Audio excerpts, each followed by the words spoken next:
friends and welcome back. I am Shruti Saxena Agarwal, your guide of this new journey, History Jams. Okay तो historical germs में कल हमने पढ़ा था what के बारे में। आज हम किसके बारे में पढ़ेंगे? आज हम वेयर के बारे में पढ़ेंगे। हमने कल बात करी थी कि जो मिस्टर व्हाट है ये ज्यादातर हमारे जीवन में, रोजमर्रा की चीजों में, हमारे दोस्तों के बीच, सब्जेक्ट्स के बीच, टीचर्स के साथ टॉपिक डिस्कशन के बीच मौजूद रहते हैं। आप समझते हैं इन मिस्टर वेयर का हिस्ट्री में क्या काम है। तो ये जो हमारा नेक्स्ट टू है मिस्टर वेयर, इनसे हमें पता चलता है कि एज अ ह्यूमन बीइंग हमारी लाइफ जर्नी कितने स्टेज ऑफ एवोल्यूशन से गुजरी है, हम कितनी स्टेजेस को क्रॉस कर चुके हैं और आज एज अ मॉडर्न ह्यूमन इस सोसाइटी के अंदर एग्जिस्ट करते हैं। तो सबसे पहली हेडिंग हमारी क्या है?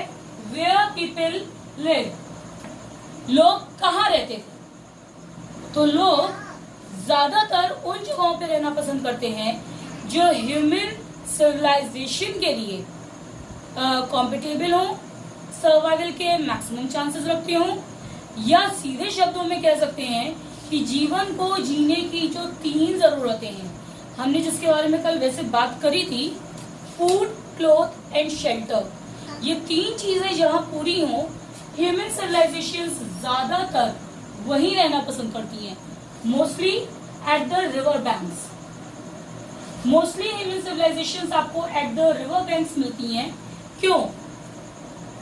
आप सिंधु घाटी की सभ्यता देख लो, आप बेबीलोन के बारे में सुन लो, मिस्र के बारे में सुन लो, या किसी भी ऐसी दूसरी सभ्यता के बारे में सुन लो जो with the time span surface के ऊपर आई and after their peak, their survival, their well settled life, सारी चीजें धीरे धीरे डिक्लाइन होनी शुरू हो गई और एक दिन वो मैप पे से गायब हो गई।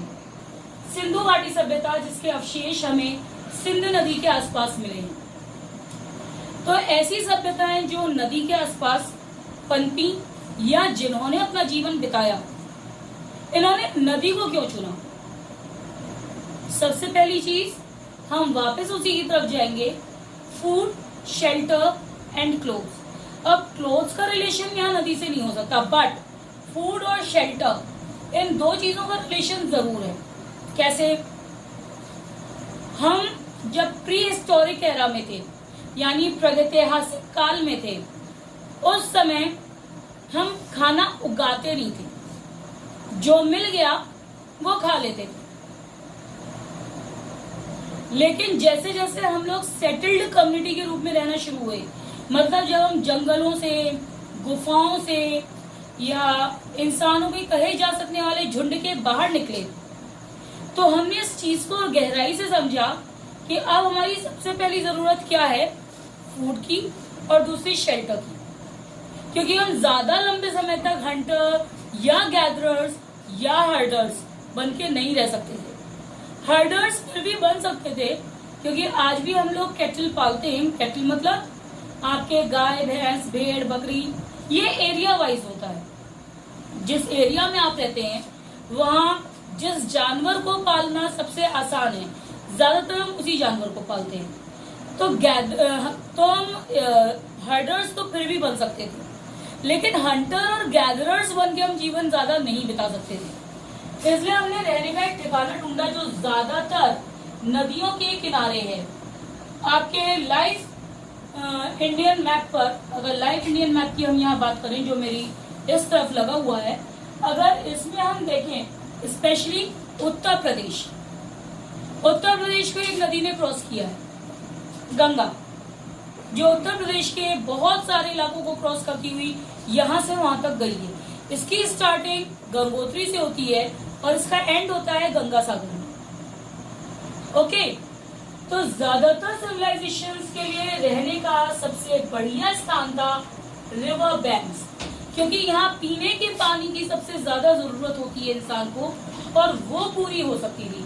इसके साथ अगर हम हंटर नहीं बने रहना चाहते थे, हम गैदरर भी नहीं बने रहना चाहते थे, और अगर साथ में हम हर्डर्स भी नहीं बने रहना चाहते थे तो पानी की उपलब्धता हमें और चीजों को प्रोसेस करने की परमिशन देती थी। क्योंकि आप कोई भी इंडस्ट्री चालू करें, किसी भी तरीके का सर्वाइवल मेथड सुने, उसमें एक चीज आप जरूर सुनेंगे, water is necessary for human beings. इससे ज्यादातर सिविलाइजेशन कहाँ गई? Where people live at river banks. हमारी नेक्स्ट क्वेश्चन है, व्हाट पीपल ईट। आपने आज क्या खाया? भाई मैं तो पार्टी एंजॉय करके आ रही हूँ, इसीलिए मैं इतने अच्छे सज धज के तैयार हूँ। आपने क्या खाया? ओके चलिए, वो आप मुझे कमेंट बॉक्स में बताइए कि आपने क्या खाया। सो व्हाट पीपल ईट। अब हम यहाँ वापस आ जाते हैं कि हमारे ये वाले लोग जो हमारी जर्नी में बहुत पीछे हैं, जहां से हम ह्यूमन सिविलाइजेशन की स्टार्टिंग की बात कर रहे हैं, ये लोग क्या खाते थे? ज्यादातर ये लोग व्हीट और बार्ले खाते थे। But pause, take a pause, stop. Wheat और बार्ले हम ह्यूमन सिविलाइजेशन की स्टार्टिंग से कंज्यूम नहीं कर रहे हैं। व्हीट और बार्ले हमने कंज्यूम करना शुरू जरूर किया, लेकिन काफी आगे आने के बाद। लगभग आज से 8000 साल पहले के ट्रेसेस मिलते हैं, जहां हम ये कह सकते हैं एक सबूत के तौर पे कि इंसान ने व्हीट और बार्ले कंज्यूम करना शुरू किया। जो लोग बार्ले नहीं समझ रहे हैं, जौ को बार्ले कहा जाता है। तो व्हाट पीपल ईट। अब अगर हम हमेशा से ये नहीं खाते थे तो फिर ये वाले लोग क्या खाते थे? मैं बार बार 3 शब्द बोल रही हूँ, Hunter, herders and gatherers. Herders तो वो लोग हो गए जो जानवरों को पालते थे। What about hunters and gatherers? Gatherers वो लोग होते थे जो जंगल से मिलने वाले सामान को इकट्ठा करते थे। वो जलाने वाली लकड़ी हो सकती है, वो फर्नीचर बनाने वाली लकड़ी हो सकती है, खाई जा सकने वाली रूट्स हो सकती हैं, फ्रूट्स हो सकते हैं, कलरिंग फ्लावर्स हो सकते हैं, इसके अलावा सीजनल फ्रूट्स हो सकते हैं। और क्या आप जानते हैं कि ये जो चावल हम लोग लगभग डेली खाते हैं, इसकी बहुत सारी जंगली किस्में मौजूद हैं जो अपने आप उगती हैं। They are the wild rice. उसे कोई सो नहीं करता है, कोई ग्रो नहीं करता है, वो नेचुरली अपने आप उगती हैं। तो हम इस तरीके से नेचुरल ग्रेन्स जो जंगलों में अपने आप उगा करते थे वो कंज्यूम करते थे। तो ये तो हो गए हमारे गैदरर्स। अब हम घूम फिर के आ जाते हैं हंटर्स के पास। हंटर्स क्या खाते थे? नाम से समझ में आ रहा है, हंट यानी शिकार।